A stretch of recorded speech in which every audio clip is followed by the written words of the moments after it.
Hati-hati Pak, Bapak baik-baik saja? Apakah ada yang sakit? Terima kasih nak, hampir saja saya terjatuh.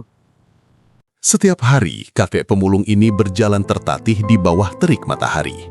Tanpa pernah tahu bahwa pria miliarder yang akan mengubah hidupnya adalah anak kandungnya sendiri yang hilang puluhan tahun lalu. Saat kebenaran terungkap, tak ada satupun mata yang kering. Halo semuanya, sebelum kita masuk lebih jauh ke cerita hari ini, kita absen dulu yuk. Kalian nonton dari kota mana nih?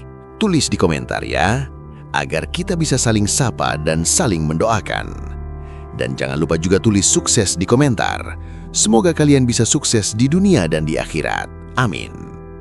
Nah sekarang, mari kita mulai ceritanya. Semoga yang subscribe channel ini rezekinya dilancarkan dan semua hutang-hutangnya segera Pagi dilunaskan itu, ya. matahari sukses belum kayak sepenuhnya aku. terbit ketika seorang kakek tua berjalan tertatih di pinggir jalan kota. Punggungnya membungkuk, langkahnya pelan, dan tangannya menggenggam karung lusuh yang hampir lebih besar dari tubuhnya sendiri. Kakek itu bernama Pak Wiryo. Usianya sudah lebih dari 70 tahun, namun hidup memaksanya tetap bangun setiap hari demi bertahan hidup. Pak Wiryo adalah seorang pemulung. Setiap pagi hingga senja, ia menyusuri tempat sampah, pasar, dan gang-gang sempit untuk mengumpulkan botol plastik, kardus, dan barang bekas apapun yang masih bisa dijual. Hasilnya seringkali tak seberapa. Kadang hanya cukup untuk membeli nasi bungkus murah, kadang bahkan tidak cukup untuk makan malam. Ia tinggal di sebuah gubuk reyot di pinggiran kota, berdinding seng berkarat dan beratapkan terpal bocor. Saat hujan turun, Pak Wiryo hanya bisa duduk memeluk lutut, membiarkan air menetes ke lantai tanah. Tak ada keluarga yang menemaninya, tak ada suara tawa anak-anak, hanya kesunyian dan rasa lelah yang menemani hari-harinya. Namun, penderitaan Pak Wiryo bukan hanya soal kemiskinan. Di dalam dadanya tersimpan luka yang jauh lebih dalam dari rasa lapar. Puluhan tahun lalu, ia kehilangan anak laki-laki satu-satunya, anak yang menjadi alasan ia terus bertahan hidup sampai sekarang. Setiap malam sebelum tidur, Pak Wiryo selalu memandangi sebuah kalung kecil yang tergantung di lehernya. Kalung itu adalah kenangan terakhir dari sang anak. Seringkali, Pak Wiryo berbicara sendiri di tengah malam, memanggil nama anaknya dengan suara bergetar, berharap suatu keajaiban akan terjadi. Ia tidak tahu apakah anaknya masih hidup atau tidak. Yang ia tahu hanyalah satu hal, sebagai seorang ayah, ia tak pernah berhenti berharap. Dan pagi itu, tanpa Pak Wiryo sadari, takdir perlahan mulai bergerak. Hari yang tampak biasa bagi seorang pemulung tua sebenarnya adalah awal dari pertemuan yang akan mengubah hidupnya selamanya. Puluhan tahun yang lalu, Pak Wiryo bukanlah seorang pemulung tua seperti sekarang. Ia adalah pria sederhana yang bekerja serabutan demi menghidupi istri dan anak kecilnya. Hidup mereka miskin, tapi penuh tawa. Setiap sore, Pak Wiryo selalu pulang lebih awal hanya untuk menggendong anak laki-lakinya, satu-satunya harta paling berharga dalam hidupnya. Namun, segalanya berubah pada suatu hari yang tak akan pernah bisa ia lupakan. Saat itu, sebuah bencana besar melanda daerah tempat mereka tinggal. Kekacauan terjadi di mana-mana. Dalam kepanikan, Pak Wiryo terpisah dari anaknya. Ia mencari ke setiap sudut, berteriak memanggil nama sang anak hingga suaranya habis. Tangannya gemetar, kakinya lemas, namun ia terus berlari meski hujan dan lumpur menghalangi langkahnya. Hari itu berakhir tanpa jawaban. Anak itu menghilang begitu saja. Hari berganti minggu, minggu menjadi bulan. Pak Wiryo menjual barang-barang yang ia miliki untuk membiayai pencarian. Ia mendatangi rumah sakit, kantor polisi, hingga panti asuhan.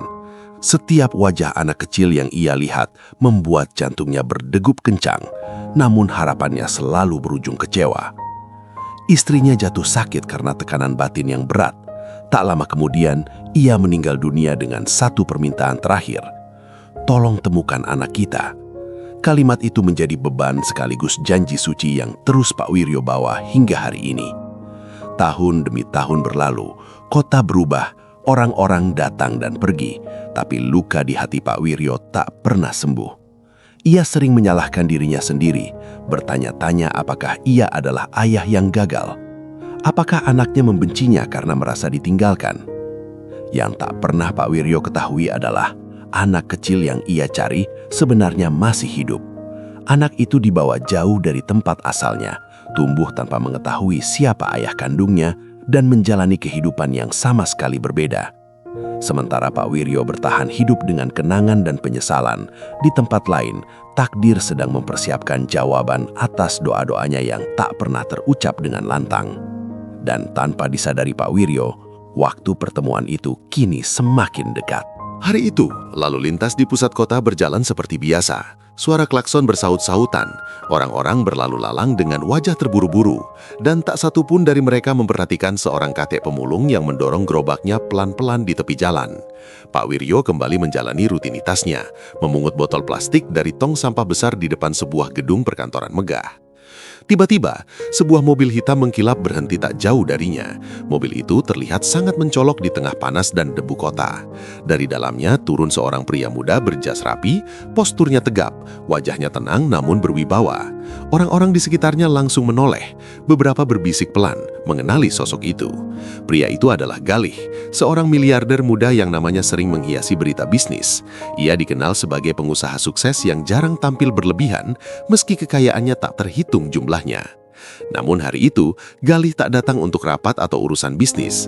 Ada sesuatu di hatinya yang mendorongnya berhenti di tempat itu, meski ia sendiri tak sepenuhnya mengerti alasannya. Pandangan Galih tertuju pada Pak Wiryo. Ada sesuatu yang membuatnya terpaku. Wajah keriput itu, sorot mata yang lelah namun hangat, entah mengapa terasa sangat familiar. Galih berdiri beberapa detik, memperhatikan dari kejauhan, seolah sedang menatap potongan masa lalu yang samar. Pak Wiryo sendiri tak menyadari kehadiran pria tersebut. Ia terlalu fokus memilah barang bekas, tak pernah membayangkan bahwa seseorang dengan kehidupan serba mewah sedang memperhatikannya dengan perasaan campur aduk. Bagi Pak Wiryo, Galih hanyalah orang kaya lain yang lewat, orang yang hidup di dunia yang tak pernah bisa ia tentuh. Namun takdir punya rencana lain. Saat Pak Wiryo melangkah, kakinya tersandung dan tubuhnya hampir terjatuh. Seketika itu juga, Galih bergerak cepat. Ia berlari mendekat dan menahan tubuh Pak Wiryo sebelum jatuh ke aspal. Sentuhan singkat itu membuat Galih terdiam. Sentuhan tangan renta itu menimbulkan getaran aneh di dadanya. Hangat namun menusuk. Untuk pertama kalinya dalam hidupnya, Galih merasa seolah sedang berdiri di hadapan seseorang yang sangat penting, meski ia belum tahu alasannya. Dan di sanalah, di tengah hiruk-pikuk kota, pertemuan dua kehidupan yang terpisah puluhan tahun akhirnya dimulai, tanpa satupun dari mereka menyadari bahwa hubungan darah sedang berdiri tepat di hadapan mereka. Pak Wiryo terkejut saat tubuhnya hampir terjatuh. Ia mengira akan membentur aspal panas, namun sebuah tangan kuat menopangnya dari belakang.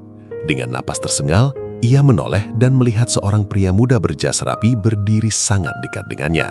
Wajah pria itu tampak khawatir, matanya menatap penuh perhatian. "Bapak tidak apa-apa?" tanya pria itu dengan suara tenang. Pak Wiryo mengangguk pelan, masih berusaha menstabilkan tubuhnya. "Tidak apa-apa, Nak. Terima kasih," jawabnya lirih. Ia tak tahu siapa pria di hadapannya, hanya merasa heran mengapa seseorang seperti dia mau repot menolong seorang pemulung tua. Pria itu adalah Galih. Ia membantu Pak Wiryo duduk di tepi trotoar, lalu memberikan sebotol air mineral dari mobilnya. Pak Wiryo menerimanya dengan tangan gemetar, meneguk perlahan seolah air itu adalah kemewahan yang jarang ia rasakan. Galih memperhatikan setiap gerakannya. Hatinya terasa sesak tanpa alasan yang jelas. "Bapak sendirian?" tanya Galih lagi. "Iya, sudah lama," jawab Pak Wiryo sambil tersenyum kecil. Senyum itu sederhana, namun menyimpan kelelahan yang dalam. Galih terdiam. Ada perasaan aneh yang menyelinap di dadanya. Perasaan ingin melindungi, seolah ia sedang berbicara dengan seseorang yang sangat ia kenal sejak lama. Galih kemudian mengajak Pak Wiryo makan di warung terdekat.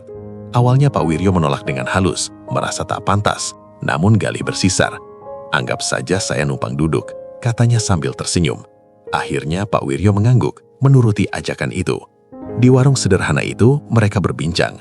Pak Wiryo bercerita tentang kehidupannya sebagai pemulung, tentang hari-hari panjang yang sepi, dan tentang satu hal yang selalu ia sesali, anak lelakinya yang hilang. Saat cerita itu mengalir, suara Pak Wiryo bergetar, matanya berkaca-kaca, namun ia tetap berusaha tersenyum. Galih mendengarkan tanpa memotong, setiap kata terasa menghantam hatinya. Ada potongan-potongan cerita yang terdengar terlalu akrab, tentang kehilangan, tentang tumbuh tanpa keluarga, tentang rasa kosong yang tak pernah benar-benar terisi. Semuanya seperti cermin dari hidupnya sendiri. Untuk pertama kalinya, Galih bertanya pada dirinya sendiri, mengapa pertemuan ini terasa terlalu dalam untuk disebut kebetulan. Sementara Pak Wiryo menatap pria muda di depannya dengan perasaan hangat yang tak bisa ia jelaskan. Entah mengapa ia merasa aman, seolah takdir sedang mempertemukannya dengan seseorang yang membawa cahaya di sisa hidupnya. Dan tanpa mereka sadari, ikatan yang telah terputus puluhan tahun lalu mulai terjalin kembali, perlahan namun pasti. Percakapan di warung sederhana itu terus berlanjut, namun suasananya berubah menjadi lebih hening. Galih menatap Pak Wiryo dengan sorot mata yang sulit dijelaskan. Setiap kata yang keluar dari mulut kakek itu seperti membuka pintu kenangan yang selama ini terkunci rapat di benaknya. Kenangan yang samar, terpotong-potong, namun terasa sangat nyata. Pak Wiryo menghela nafas panjang, lalu berkata pelan, "Anak saya, seandainya masih hidup, sekarang usianya mungkin hampir sama dengan kamu, Nak." Ucapannya sederhana, tapi kata-kata itu membuat dada Galih terasa sesak. Tangannya tanpa sadar menggenggam di bawah meja. Dalam benaknya, potongan masa kecil mulai bermunculan. Ia teringat suara seorang pria yang sering menggendongnya sambil bersenandung lagu lama. Wajahnya buram, tapi kehangatannya nyata. Ia juga teringat sebuah kalung kecil yang selalu dipakaikan di lehernya. Kalung yang entah bagaimana ikut menghilang saat ia berpindah dari satu tempat ke tempat lain. Galih tumbuh besar di panti asuhan. Ia tak pernah tahu siapa orang tuanya. Hanya diberitahu bahwa ia ditemukan sendirian setelah sebuah kekacauan besar. Sejak kecil, ia terbiasa hidup mandiri, menekan perasaan rindu dan meyakinkan dirinya bahwa masa lalu tak lagi penting. Namun hari itu, semua pertahanan itu runtuh perlahan. Pak Wiryo kemudian bercerita tentang hari terakhir ia bersama anaknya, tentang sebuah kalung kecil yang ia berikan sebagai tanda agar mereka tak pernah melupakan satu sama lain. Mendengar itu, Galih refleks menyentuh dadanya. Wajahnya memucat. Ia masih menyimpan kalung itu. Disimpannya sebagai satu-satunya benda yang selalu membuatnya merasa pulang, meski ia tak pernah tahu kemana. Galih mencoba tersenyum, menyembunyikan gejolak di dalam hatinya. Ia takut berharap terlalu jauh. Takut jika semua ini hanyalah kebetulan kejam yang mempermainkan perasaannya. Namun semakin ia mencoba menyangkal, semakin kuat perasaan itu menariknya kembali. Sementara Pak Wiryo menatap Galih dengan mata berkaca-kaca. Ada kehangatan yang sulit ia jelaskan, seolah ia sedang berbicara dengan anaknya sendiri. Dalam hatinya, sebuah harapan lama yang nyaris padam kembali menyala, meski ia tak berani menyebutnya dengan kata-kata. Malam itu, saat mereka berpisah, Galih berdiri lama di samping mobilnya. Ia menatap punggung Pak Wiryo yang menjauh perlahan. Untuk pertama kalinya dalam hidupnya, Galih merasa masa lalu yang selalu ia hindari, kini berdiri tepat di hadapannya, meminta untuk diakui. Dan sejak saat itu, satu pertanyaan terus bergema di benaknya. Siapakah sebenarnya Pak Wiryo bagi dirinya? Sejak pertemuan di warung itu, pikiran Galih tak pernah benar-benar tenang. Setiap kali menutup mata, wajah Pak Wiryo kembali muncul di benaknya. Sorot mata yang hangat, suara yang bergetar saat menyebut kata anak, dan cerita masa lalu yang terlalu mirip dengan kehidupannya sendiri. Galih mencoba menenggelamkan perasaan itu dengan kesibukan kerja, namun sia-sia. Kecurigaan itu tumbuh, perlahan tapi pasti. Suatu sore, Galih kembali menemui Pak Wiryo. Ia membawa beberapa makanan dan pakaian, beralasan hanya ingin membantu. Namun sesungguhnya ada sesuatu yang ingin ia pastikan. Saat Pak Wiryo berdiri untuk menyambutnya, Galih melihatnya. Sebuah kalung tua menggantung di leher kakek itu. Kalung sederhana dengan liontin kecil yang sudah kusam oleh waktu. Nafas Galih tercekat. Kalung itu sangat mirip dengan miliknya. Tangannya gemetar saat menunjuk perlahan. "Pak, boleh saya lihat kalung itu?" tanyanya hati-hati. Pak Wirya tersenyum tipis, lalu melepaskan kalung tersebut dan menyerahkannya. "Ini satu-satunya kenangan dari anak saya," katanya pelan. Begitu kalung itu berada di tangannya, dunia seolah berhenti berputar. Ukiran kecil di bagian belakang yang nyaris tak terlihat adalah ukiran yang sama persis dengan milik Galih. Bahkan goresan halus di sudutnya pun identik. Galih menelan ludah, dadanya terasa sesak, pikirannya kacau. Ia pulang malam itu dengan langkah gontai. Di apartemen yang megah itu, Galih mengeluarkan kalung yang selalu ia simpan rapi. Ia meletakkan dua kalung itu berdampingan. Tak ada lagi ruang untuk kebetulan. Semuanya terlalu tepat, terlalu sama. Namun justru disitulah ketakutan terbesar muncul. Bagaimana jika dugaannya salah? Bagaimana jika ia hanya mempermainkan perasaan seorang kakek tua yang sudah terlalu lama berharap? Galih tahu, sekali harapan itu terucap, tak akan ada jalan kembali. Ia terjebak antara keinginan untuk tahu kebenaran dan rasa takut menghancurkan hati dua orang sekaligus. Malam itu, Galih duduk lama dalam keheningan. Akhirnya dengan nafas berat, ia mengambil keputusan yang akan mengubah hidupnya selamanya. Ia akan mencari kebenaran, apapun resikonya. Karena jika kecurigaannya benar, maka Pak Wiryo bukan sekedar orang asing. Ia adalah darah dan dagingnya sendiri. Keputusan itu tidak datang dengan mudah. Sepanjang malam Galih hampir tak memejamkan mata. Pikirannya dipenuhi kemungkinan-kemungkinan yang saling bertabrakan. Jika dugaannya benar, hidupnya akan berubah selamanya. Namun jika salah, ia takut telah membangun harapan palsu di hati seorang kakek yang sudah terlalu lama menunggu keajaiban. Keesokan harinya, Galih mulai bergerak dalam diam. Ia menghubungi seorang dokter kepercayaannya, seseorang yang memahami betapa sensitifnya situasi ini. Tanpa menjelaskan terlalu banyak, Galih meminta dilakukan tes DNA dengan sampel yang akan ia berikan sendiri. Suaranya terdengar tenang, namun tangannya gemetar saat menutup telepon. Mendapatkan sampel dari dirinya sendiri bukanlah masalah. Yang sulit adalah mendapatkan sampel dari Pak Wiryo, tanpa menimbulkan kecurigaan, tanpa melukai perasaannya. Beberapa hari kemudian, Galih kembali menemui Pak Wiryo dengan alasan mengajaknya makan dan memeriksakan kesehatan. Ia berpura-pura khawatir, padahal hatinya diliputi rasa bersalah. Saat berada di klinik sederhana itu, Galih menahan nafas ketika perawat mengambil sampel darah Pak Wiryo. Kakek itu hanya tersenyum dan berkata, "Terima kasih sudah peduli, Nak."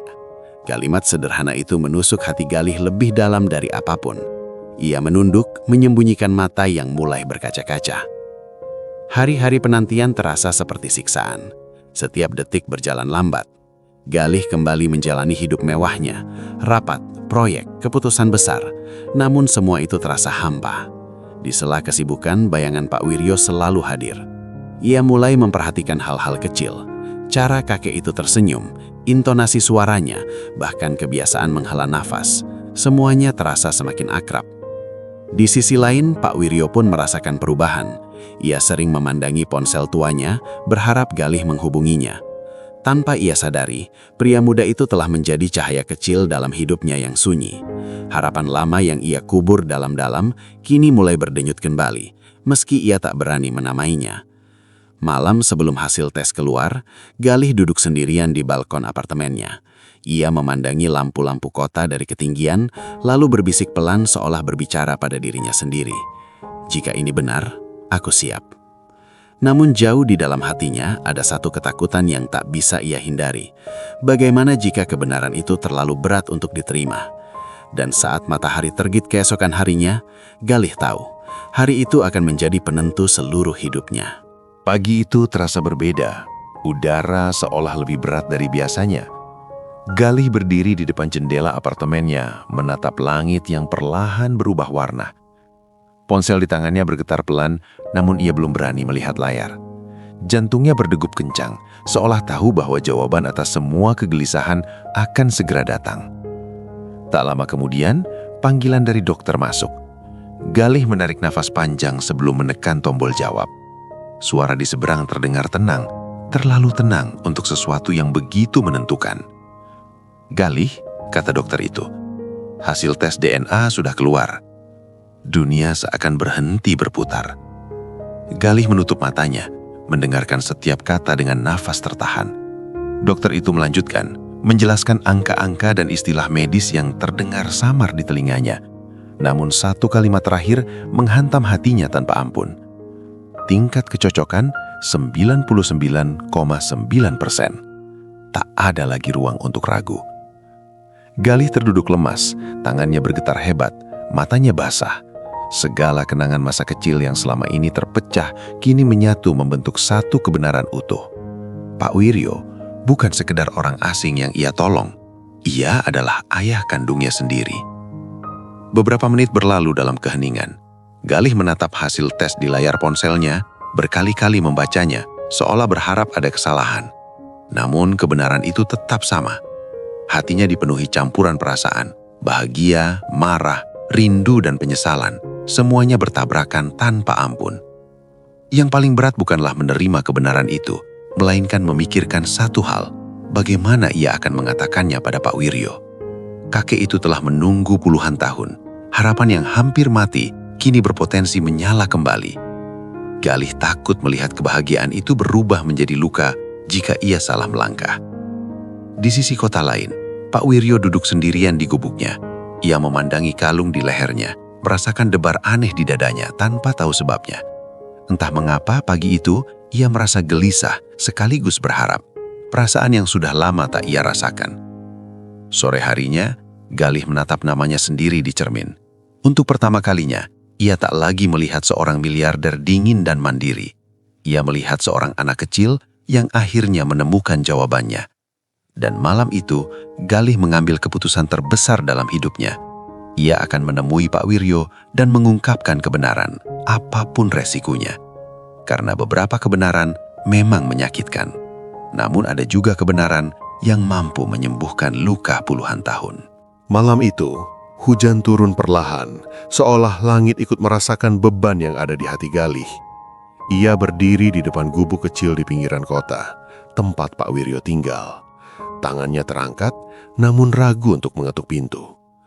Selama bertahun-tahun, ia mencari arti rumah, dan kini rumah itu berdiri di hadapannya dalam wujud yang tak pernah ia bayangkan. Ketukan pelan terdengar, pintu terbuka memperlihatkan Pak Wiryo dengan wajah terkejut. "Nak Galih," sapanya lirih. Ada kehangatan sekaligus kebingungan di sorot matanya. Galih menelan ludah, lalu mengangguk dan masuk tanpa banyak kata. Di dalam gubuk sederhana itu, Galih berlutut perlahan. Hujan yang menetes dari rambutnya bercampur dengan air mata yang tak mampu ia tahan. Suaranya bergetar saat ia akhirnya berkata, "Pak, saya sudah melakukan tes. Saya anak Bapak." Kalimat itu menggantung di udara. Waktu seakan berhenti. Pak Wiryo mematung, nafasnya tersendat, matanya membesar, lalu berkaca-kaca. Apa maksudmu, Nak?" Tanyanya dengan suara hampir tak terdengar. Galih mengeluarkan 2 kalung dari sakunya dan meletakkannya di telapak tangan Pak Wiryo. Kalung milik sang ayah dan kalung miliknya sendiri. Ini bukti satu-satunya yang kita punya, dan hasil tes DNA membuktikan semuanya. Pak Wiryo gemetar hebat, tangannya bergetar saat menyentuh wajah Galih, seolah takut semua ini hanyalah mimpi. "Anakku," bisiknya lirih. Lalu tanpa mampu menahan lagi, ia memeluk Galih erat-erat. Tangis mereka pecah bersamaan, tangis yang menyimpan rindu, penyesalan dan kelegaan puluhan tahun. "Ayah minta maaf, ayah gagal menjagamu," ucap Pak Wiryo terisak. Galih menggeleng, memeluk lebih erat. "Tidak, Pak. Ayah tak pernah gagal. Ayah tak pernah berhenti mencariku. Dan akulah yang akhirnya kembali." Malam itu, 2 jiwa yang lama terpisah akhirnya bertemu kembali. Tak ada lagi status kaya atau miskin. Tak ada lagi masa lalu yang menyakitkan. Yang ada hanyalah seorang ayah dan anak. Akhirnya bersama. Dan di bawah hujan yang terus turun, luka yang disimpan puluhan tahun perlahan mulai membaik, digantikan oleh cinta yang tak pernah benar-benar hilang. Pagi itu, hujan telah berhenti. Cahaya matahari perlahan menembus sela-sela awan, seolah memberi tanda awal baru bagi 2 jiwa yang telah lama terpisah. Galih duduk di samping Pak Wiryo di dalam mobil. Bukan sebagai seorang miliarder yang penuh jarak, melainkan sebagai seorang anak yang akhirnya menemukan ayahnya. Sepanjang perjalanan, Pak Wiryo lebih banyak terdiam. Matanya menatap keluar jendela dengan senyum yang tak pernah lepas. senyum yang lahir dari keajaiban yang tak pernah ia berani minta. Galih membawa Pak Wiryo ke rumahnya, bukan untuk memamerkan kemewahan, melainkan untuk memastikan ayahnya hidup dengan layak dan aman. Namun Galih tahu, kenyamanan sejati bukan terletak pada rumah besar atau harta melimpah, melainkan pada kehadiran orang-orang yang kita cintai. Ia menyiapkan kamar sederhana, penuh cahaya, agar Pak Wiryo merasa benar-benar pulang. Hari-hari berikutnya dipenuhi momen kecil yang bermakna. Sarapan bersama, berjalan pelan di taman, dan percakapan sederhana tentang masa lalu yang terlewatkan. Pak Wiryo sering menangis diam-diam, bukan karena sedih, melainkan karena tak menyangka masih diberi kesempatan untuk memeluk anaknya. Sementara Galih belajar arti kesabaran, kerendahan hati, dan cinta tanpa syarat, pelajaran yang tak pernah ia dapatkan dari kesuksesan bisnisnya. Galih memastikan ayahnya mendapatkan perawatan kesehatan yang layak. Namun lebih dari itu, ia memberikan waktu, perhatian, dan kasih sayang. Setiap malam, mereka duduk berdampingan, berbagi cerita, menambal celah waktu yang hilang sedikit demi sedikit. Tak ada yang bisa mengembalikan puluhan tahun yang terlewat, tapi mereka memilih untuk mensyukuri waktu yang tersisa. Pak Wiryo sering berkata pelan, "Ayah tak butuh apa-apa lagi. Melihatmu di sini sudah cukup." Kata-kata itu menancap dalam di hati Galih. Ia menyadari bahwa pencarian terbesarnya bukanlah tentang harta, melainkan tentang asal-usul dan cinta keluarga. Kisah mereka menyebar bukan sebagai sensasi, melainkan sebagai pengingat bahwa takdir bisa mempertemukan kembali apa yang hilang, bahwa harapan meski rapuh tak pernah sia-sia. Dan di penghujung hari, saat matahari tenggelam, Galih menggenggam tangan ayahnya dan berbisik, "Kita bersama sekarang." Pak Wiryo tersenyum, menitikkan air mata bahagia. Hidup mereka memang berubah selamanya. Namun yang paling berharga adalah satu hal sederhana. Mereka akhirnya pulang, satu sama lain. Dari kisah Pak Wiryo dan Galih, kita belajar bahwa waktu memang bisa memisahkan, namun cinta keluarga tidak pernah benar-benar hilang. Meski puluhan tahun berlalu, meski jarak dan keadaan memisahkan, hati seorang ayah dan seorang anak tetap saling menemukan jalannya kembali. Kisah ini mengingatkan kita untuk tidak pernah meremehkan orang lain dari penampilan luarnya. Di balik pakaian lusuh dan kehidupan sederhana, bisa tersimpan kisah pengorbanan dan cinta yang luar biasa. Begitu pula sebaliknya, di balik kemewahan dan kesuksesan, bisa ada kerinduan yang tak pernah terucap. Jika hari ini kamu masih memiliki orang tua, peluklah mereka. Jika kamu pernah merasa jauh dari keluarga, ingatlah bahwa pulang selalu mungkin selama masih ada niat dan ketulusan. Karena pada akhirnya, harta, jabatan, dan pencapaian tak akan berarti apa-apa tanpa orang-orang yang kita cintai di sisi kita. Terima kasih sudah meluangkan waktu untuk menonton video ini sampai akhir. Semoga kisah ini bisa menghangatkan hati, menguatkan harapan, dan mengingatkan kita akan arti keluarga yang sesungguhnya. Jika kamu tersentuh oleh cerita ini, jangan lupa tekan tombol like, subscribe channel ini, dan bagikan video ini agar pesan kebaikan ini bisa sampai ke lebih banyak orang. Sampai jumpa di video berikutnya dengan kisah-kisah inspiratif dan mengharukan lainnya. Tetap jaga hati, tetap jaga keluarga.